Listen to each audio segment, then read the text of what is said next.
We've tried to do dialogue with them in the past. Lahore Bus Yatra with Nawaz Sharif, it didn't work. We attempted it even during Manmohan Singh's time.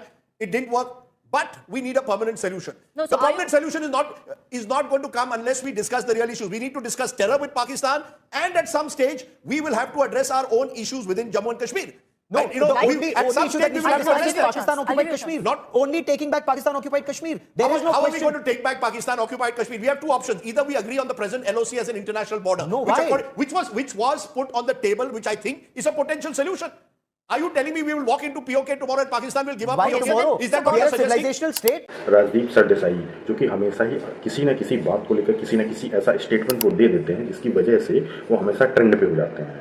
Recently यही हुआ, उन्होंने क्या बोला कि जो line of control है और जो पीओके है, पीओके हमें गिफ्ट में दे देना चाहिए पाकिस्तान को, और यही एक परमानेंट सॉल्यूशन है उनके हिसाब से।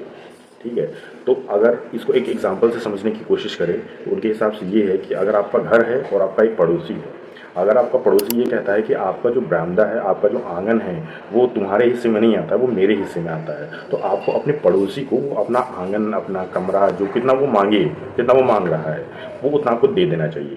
क्योंकि राजदीप के हिसाब से यही चीज़ है, क्योंकि पॉइंट तो बिल्कुल सेम यही बोला गया उनके द्वारा कि पाकिस्तान को हमें गिफ्ट कर देना चाहिए। मतलब क्या है, क्या आप मतलब सोचते हैं? एक तरफ अजीब ही मीडिया का मतलब रोल हो रहा है, कुछ भी बोल देते हैं, क्या बोल रहे हैं मतलब समझ ही नहीं आया। ऐसे स्टेटमेंट तो नेता लोग नहीं देते हैं, बताओ, राजदीप सरदेसाई दे रहे हैं, गजब की बात है।